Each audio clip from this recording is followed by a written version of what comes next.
So నిన్న ఒక patient వచ్చారు. స్కాన్ చేశాను.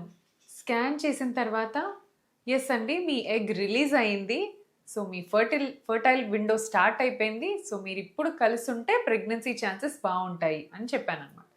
సో ఎగ్ విడుదల ఏంటి, రిలీజ్ అవ్వడం ఏంటి అంటే మామూలుగా ఆడవాళ్ళల్లో ఎగ్స్ ఉంటాయి, మగవాళ్ళల్లో స్పర్మ్స్ ఉంటాయి.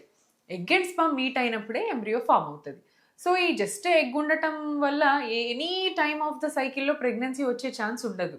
ఓన్లీ ఆ ఎగ్ పెరిగి ఆ ఎగ్ విడుదల అయినప్పుడు మాత్రమే అది స్పర్మ్కి అవైలబుల్గా ఉంటుంది.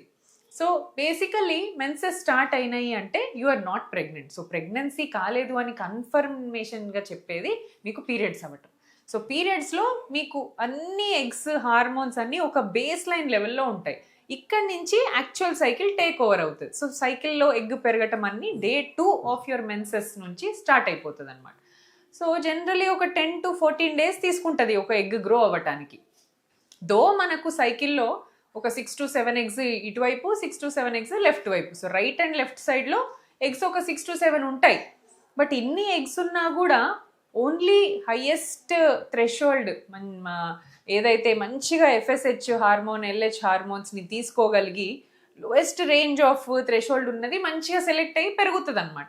సో ఒక ఎగ్ పెరగడం మొదలుపెట్టి డే 3, డే 4, డే 5 నుంచి 10th డే వరకు మంచి సైజు గ్రో అయిపోతుంది. సో సెకండ్ డే మనకు ఎగ్ సైజు జస్ట్ 0.5 అంటే 1 centimeter కంటే తక్కువ. ఇంత చిన్న సైజు ఉన్న ఎగ్ అది 10వ రోజుకి వచ్చేసరికి ఆల్మోస్ట్ 2 centimeters దాకా 20 mm దాకా తయారవుతుంది అనమాట. సో ఈ మనం చూసేది స్కాన్లో ఏదైతే ఎగ్ చూస్తామో అది just egg bag. So bag filled with fluid, దాని లోపల యాక్చువల్ ఊసైట్ ఉంటుంది.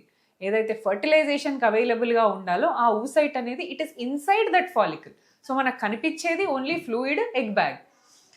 ఆ రోజు 10th day or 11th day when the egg is mature, న్యాచురల్గా అన్న విడుదలవుద్ది కొంతమందికి, అండ్ కొంతమందికి మనం ఇంజెక్షన్ ద్వారా రిలీజ్ చేస్తాం.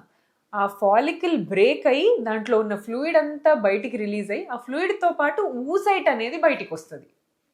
ఊసైట్ బయటికి వచ్చినప్పుడు అది ట్యూబ్లోకి వెళ్ళి ఎగ్జాక్ట్లీ 24 hours 30 hours మాత్రమే ట్యూబ్లో వెయిట్ చేస్తుందండి. సో ఎగ్ ఎట్లా అంటే it's like a queen. Sperm should come to the egg, స్పర్మే రావాలి, మంచి హెల్దీ స్పర్మ్. ఎగ్ ఎక్కడుందో చూసుకొని ఎగ్ లోపలికి వెళ్ళి ఫర్టిలైజ్ చేయాలి. సో అవైలబుల్ ఎగ్ ఉన్న టైంని మనం కనుక్కోవడమే ఫర్టైల్ పీరియడ్. సో ఈ రిలీజ్ అయ్యి 24 to 30 hours మాత్రమే ఆ టైం ఫ్రేమ్ ఉంటుందో ఇది న్యాచురల్గా అందరికి కనుక్కోవడం డిఫికల్ట్.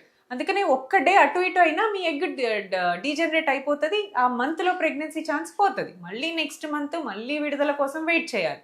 సో ఈ మంత్ని మనం ఫర్టిలిటీ ఎక్స్పర్ట్ స్కాన్స్ ద్వారా ఫాలిక్యులర్ స్టడీస్ చేసుకుంటూ ఈ ఎగ్ ఎప్పుడు రిలీజ్ అయింది, ఈ డేలో కలిస్తే హైయెస్ట్ ఛాన్స్ ఉంటుందని చెప్పడానికి మనం ఎగ్ విడుదల చెక్ చేసుకోవడం చాలా ఇంపార్టెంట్ అనమాట. సో ప్రతిసారి రిలీజ్ అయినంత మాత్రాన ప్రెగ్నెన్సీ వస్తుందని గ్యారంటీ లేదు. సో ఎగ్ రిలీజ్ అయింది అంటే మీరు ఓవ్యులేట్ అవుతున్నారు అనే కన్ఫర్మేషన్ ఉంది, కానీ క్వాలిటీ ఆఫ్ ద ఎగ్ బాగుండాలి. అలానే జెనెటిక్ పరంగా ఎగ్లో ఉన్న అన్ని ఎంజైమ్స్, హార్మోన్ బాడీలో ఉండే బ్యాలెన్స్ ఇవన్నీ కరెక్ట్గా ఉన్నప్పుడే ఫర్టిలైజేషన్ ప్రాపర్గా జరుగుతుంది అనమాట. సో ప్రెగ్నెన్సీ కోసం ఎగ్ విడుదల అవ్వడం is the first step and అది most important step. So egg release అయిన తర్వాత ఆ 24 hours స్పర్మ్ మీట్ అయితే కనుక, కరెక్ట్ స్పర్మ్ మీట్ అయితే it will lead to pregnancy. And sperm దాన్ని మీట్ అవ్వలేదు అంటే ఫర్టిలైజేషన్ ఫెయిల్యూర్ అయిపోయినట్టు, మీకు యాజ్ యూజువల్గా పీరియడ్స్ వచ్చేస్తాయి. సో ఇలా మల్టిపుల్ టైమ్స్ ఎగ్ రిలీజ్ అవుతున్నా కూడా కొంతమందికి ప్రెగ్నెన్సీ రాదు. సో ఇది ఎందుకు జరుగుతుంది? హార్మోనల్ ప్రాబ్లమా, లేదా ఎగ్ క్వాలిటీ ప్రాబ్లమా, ఇంకా పీసీఓడి ఉందా, ఎండోమెట్రియోస్ ఉందా, రకరకాల రీజన్స్ ఉండొచ్చు. So to find out that reason there is an ultrasound scan, pelvic scan అని చేస్తాము. దాంట్లో రీజన్ కనుక్కుంటాము. Or sometimes sperm also could be the cause. Egg అంతా బాగున్నా స్పర్మ్ బాగాలేకపోయినా కూడా స్పర్మ్ హెడ్ ఎలా షార్ప్గా ఉండాలన్నమాట, ఎగ్ లోపలికి వెళ్ళి పియర్స్ చేసేటట్టు.